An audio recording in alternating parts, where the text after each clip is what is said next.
Olá, seja bem-vindo, bem-vinda. A Bahia é um dos estados com maior população negra no Brasil, cerca de 80%. Apesar disso, grande parte dessa população está nas vilas e favelas. Negros e pardos também ganham cerca de 40% menos que a população branca. E o desemprego é maior entre essa população. De acordo com um levantamento feito pela Defensoria Pública do Estado da Bahia, em 4 anos, quase 99% dos presos em flagrante eram pardos ou negros, o que, segundo a Defensoria, aponta para um racismo estrutural claro. Como será o desafio de ser delegado na Bahia diante dessa realidade? Eu sou Etel Corrêa e este é o Fato em Foco.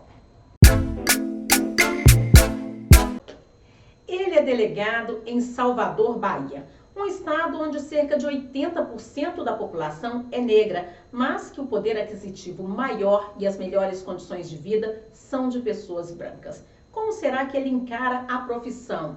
Como ele encara as pessoas que são semelhantes no momento de fazer os boletins de ocorrência? Será que ele já sofreu preconceito racial? Eu converso agora com este rapaz de sorriso largo, que é o delegado Ricardo Amorim, que fala com a gente direto de Periperi, na Bahia. Olá, doutor Ricardo, seja bem-vindo. Fala um pouquinho pra gente dessa sua história. Olá, Etel, é um prazer estar conversando aqui com você e eu vou me apresentar, né? Meu nome é Ricardo Amorim, eu sou delegado de Polícia Civil aqui na Polícia Civil do Estado da Bahia, desde o ano de 2016, né, há pouco tempo. E atualmente sou delegado titular da 5ª Delegacia aqui em Salvador, que é a Delegacia de Periperi. E estou aqui à disposição para a gente poder conversar.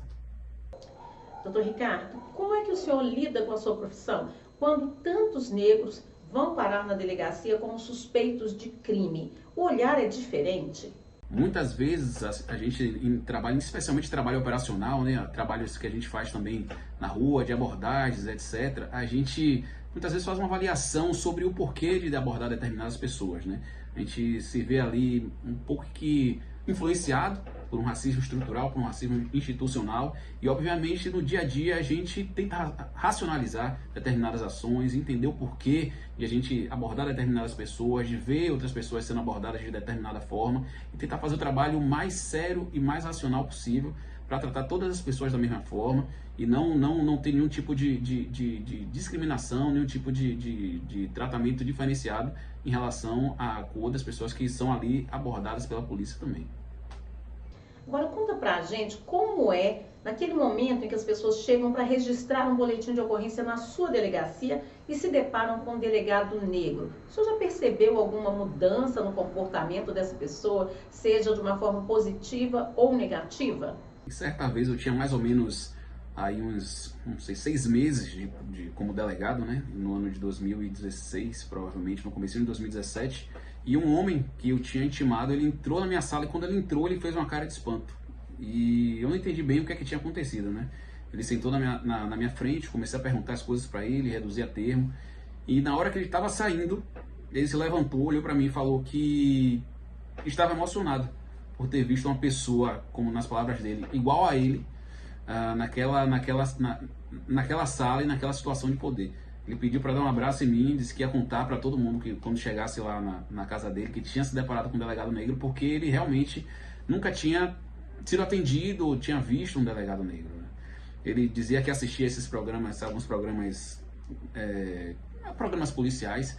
Ele costumava ver muitas pessoas negras presas, sendo entrevistadas, coisa e tal, e delegados brancos e repórteres brancos, e como se essas pessoas negras estivessem ali sendo subjugadas por pessoas brancas. E quando ele viu um delegado negro e percebeu que naquele momento ali a gente também poderia estar naquela situação ali da pessoa que está tocando aquela situação, que está fazendo a investigação, ele se sentiu extremamente feliz. Então naquele dia eu acho que talvez tenha sido uma das primeiras vezes que eu percebi o quanto a representatividade importa. Várias pessoas que chegaram na delegacia e ao abrir a porta e se deparar comigo, se sentiram mais acolhidas, se sentiram de certa forma surpreendidos, mas de forma positiva aí. E muita gente chegou a me falar assim que não esperava ser atendido por uma pessoa negra naquele espaço de poder de uma delegacia, por exemplo. E por isso se sentiram muito felizes naquele dia. Então eu passei a entender mais essa representatividade que a gente que a gente tem que assumir no nosso dia a dia, não só por nossa existência ali naquele espaço, mas também pelas nossas ações no dia a dia, né? E como é que o senhor vê a situação atual do Brasil diante de tantos casos de racismo e de injúria racial que têm sido denunciados? Olha, Theo, venho assistindo assim de forma muito preocupada com a atual situação do Brasil. A gente vem vendo aí nos últimos anos talvez um aumento no número de casos aí de racismo que são divulgados. Logicamente que a gente sabe que boa parte desse racismo que a gente vê nas redes sociais, nos meios de imprensa, também ocorrem, são mais divulgados atualmente, inclusive pela questão do uso do telefone celular, que hoje é mais fácil aí da gente conseguir denunciar determinados casos, mas a gente vai percebendo que as pessoas, muita gente que tem pensamentos racistas se sentem talvez um pouco mais desinibidas para expor esse tipo de comportamento. Então, logicamente que eu acredito que nós temos muito o que melhorar, nós ainda estamos desenvolvendo aí uma cultura antirracista no Brasil, assim como vem ocorrendo nos Estados Unidos e em outros países aí que está um pouco mais evoluído em relação a essa cultura, mas os casos mais recentes, como o caso de George Floyd, por exemplo, incentivou bastante, funcionou bastante a luta antirracista no Brasil, e a gente acredita que apesar de determinados casos aí que a gente vem acompanhando no noticiário, que também são importantes para a gente discutir o assunto, debater o assunto, eu acredito que a gente tem muito que caminhar e a gente tem muito que melhorar e com certeza no futuro a gente vai ter uma sociedade mais justa e mais igualitária para todos. Em relação ao racismo, ao preconceito, o senhor como delegado já sofreu preconceito racial? Bom, graças a Deus, desde que eu me tornei delegado de polícia, ao menos dentro da instituição, eu me senti sempre abraçado, não senti assim nenhum tipo assim de preconceito em relação aos meus colegas. Obviamente que a gente sabe que tanto pela idade quanto pela raça, às vezes algumas pessoas acabam se incomodando até pela nosso trabalho que a gente vem realizando diariamente. Às vezes a gente consegue se destacar de algumas formas e isso acaba incomodando também algumas pessoas. Mas eu acredito que, de forma geral, eu fui muito bem recebido na Polícia Civil, venho trabalhando muito bem na Polícia Civil e em relação à população, que eu me sinto muito mais abraçado. Como eu falei anteriormente, Salvador tem uma população majoritariamente negra. Então, por diversas oportunidades, eu recebi mensagens, inclusive pelo Instagram, de pessoas apoiando aí a minha trajetória, se sentindo representadas, se sentindo orgulhosas do trabalho que eu faço e inclusive também dentro da delegacia eu recebi muito apoio. Várias pessoas que chegaram na delegacia e ao abrir a porta e se deparar comigo, se sentiram mais acolhidas, se sentiram de certa forma surpreendidos, mas de forma positiva aí. E muita gente chegou a me falar assim que não esperava ser atendido por uma pessoa negra naquele espaço de poder de uma delegacia, por exemplo. E por isso se sentiram muito felizes naquele dia. Então eu passei a entender mais essa representatividade que a gente tem que assumir no nosso dia a dia, não só por nossa existência ali naquele espaço, mas também pelas nossas ações no dia a dia, né? Agora, doutor Ricardo, o senhor se sente privilegiado nesse local de poder ou é um desafio ser delegado? Com certeza, né? Nós trabalhamos hoje numa cidade de Salvador que tem uma população aí de 80%, 80% dessa população é negra, mas nós percebemos que grande parte dos espaços de poder são dominados por pessoas brancas, né? E assim como outros espaços de poder, a área jurídica também é dominada por pessoas brancas. Então, em Salvador nós temos aí uma grande população negra, só que essa população negra, via de regra, não consegue alcançar esses espaços de poder e a gente se entende aí no espaço aí de privilégio, né? Dentro dessa realidade social e desse contexto social aqui em Salvador. A gente sabe que o racismo perpassa por diversos setores da sociedade, o racismo dentro da polícia também ocorre, dentro das instituições de forma geral, tanto na polícia como nos setores de saúde, setores educacionais, e determinada situação me marcou bastante.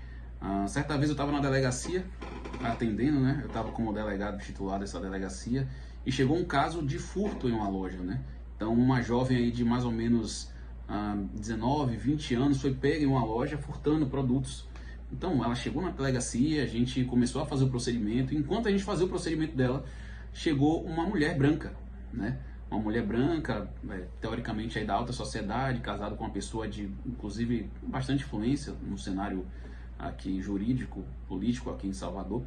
E eu comecei a perceber um tratamento diferenciado entre as duas, né? Desde o momento que ela chegou, conduzida ali pela delegacia, tanto tratamento No momento, na loja, os seguranças trataram de forma diferente as duas. A polícia conduziu ela de forma diferente, as duas foram conduzidas de forma diferente, né? E na delegacia também se iniciou um procedimento ali de tratamento de forma diferenciada, né? Enquanto uma estava guardando sentada na escada, a outra estava ali sentada numa cadeira e toda hora alguém oferecia uma água, tentava tranquilizar, coisa e tal. A mulher branca foi ali desde já tratada como uma mulher cleptomaníaca, tratada como uma mulher doente, e a mulher negra ali, aquela jovem negra, foi tratada ali como uma criminosa, né? Agora, doutor Ricardo, eu quero falar um pouquinho sobre rede social. A gente percebe pelo seu Instagram que o senhor posta sempre muitas mensagens de autoestima elevada, de luta antirracista. Qual que é o seu objetivo com essas mensagens? São postadas diariamente. E a gente vê também que o senhor tem uma atuação bastante social ali na comunidade, né? Participando de várias atividades. Como que é essa relação do delegado com a rede social? Com certeza, Etel. Na verdade, há alguns anos atrás eu era uma pessoa que não gostava muito de manifestar, não gostava muito de falar, acreditava assim que essa exposição não fazia parte muito da minha personalidade. Mas depois que eu entrei na polícia, eu comecei a descobrir a necessidade de uma palavra de apoio, a necessidade de ter uma pessoa ali, muitas vezes como referência para pessoas negras como eu, de ter alguém ali numa situação de poder que pudesse passar uma palavra de incentivo, uma palavra de apoio. E eu percebi que muita gente, muitas vezes, não consegue progredir na vida por não ter um referencial, por não ter, assim, alguém que possa dar aquele incentivo. E graças a Deus eu tenho recebido muitas mensagens, inclusive no Instagram, no direct, nos comentários, dizendo que se sentiram motivadas por palavras que eu tenha ali deixado no Instagram, né? Algumas palavras em relação ao incentivo ao estudo, em relação ao incentivo aí a pessoas que estão buscando aí um cargo público, pessoas que às vezes estão desenganadas na vida, tentando se encontrar. Eu sempre tento ali deixar uma mensagem importante para essas pessoas, deixar uma mensagem também para esclarecer as pessoas sobre muitos temas como racismo, como violência doméstica, como golpes também na internet. Eu gosto muito de falar isso na internet para que outras pessoas, além do trabalho que a gente faz na delegacia, para tentar ali punir pessoas que tenham cometido esse crime, para a gente prevenir também que esses crimes venham a ocorrer, pelo menos em relação às pessoas que seguem a gente ali na internet, outras pessoas que têm acesso a esse conteúdo que a gente deixa aí nas redes sociais, né? Preste atenção nesse vídeo de 1 minuto e no final faça uma reflexão sobre o seu antirracismo e o seu racismo. Fazendo uma conta rápida, nós temos racistas, antirracistas pretos, antirracistas brancos, antirracistas pretos que criticam os antirracistas brancos que sempre sentiram que o racismo é errado, mas nunca souberam ou acharam necessário se manifestar até agora. E temos ainda antirracistas pretos e antirracistas brancos que são racistas, mas não se deram conta disso ainda. O momento vai passar, as hashtags vão sair de moda, e você, preto ou branco, só para começar, mais do que postar Black Lives Matter, vidas negras importam, antirracismo, é importante fazer o seguinte: refletir sobre os privilégios que a cor da pele proporciona e as desigualdades que você enxerga no seu dia a dia. Você já foi em algum médico negro? Você vê muitos negros nos programas que você assiste? Você acha que os negros são tratados de forma diferente só por causa da cor da pele deles? Ler a respeito de racismo, colorismo, privilégio branco, identidade racial, palmitagem e outros temas similares, nem que seja no Google. E para fechar, o mais importante: não votar em racista. Nunca mais. Eu assumo que ainda não sei o que sou, mas estou correndo atrás do prejuízo, porque a ignorância escraviza e o conhecimento liberta.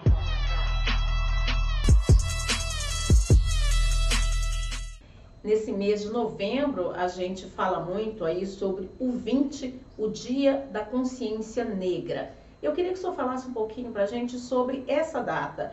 Qual a importância que o senhor vê nessa data, se a gente deve comemorar ou o que ela significa para o senhor?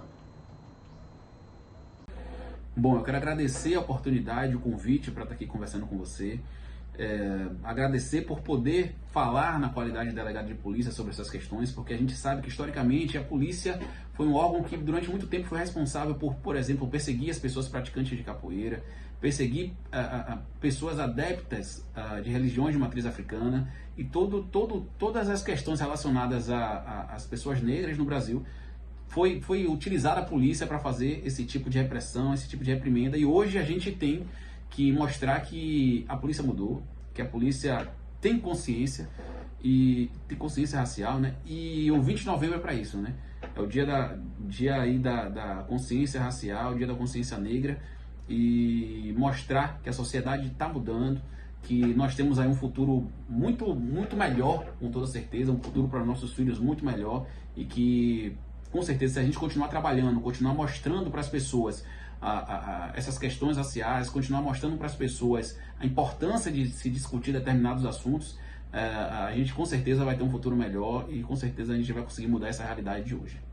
Muito obrigada, doutor Ricardo, por falar aqui com a gente na nossa coluna. Doutor Ricardo Amorim, que falou direto de Periperi, na Bahia, Salvador. Lugar gostoso, lugar lindo. Muito obrigada. Obrigada também a você pela companhia. Me acompanhe aí pelas redes sociais. Eu estou no Instagram, Etel Corrêa Jornalista. Estou também no Twitter, Etel_Corrêa. E você acompanha o meu trabalho na TV Alterosa, no Jornalismo Diário. Até a próxima. Este foi mais um Fato em Foco.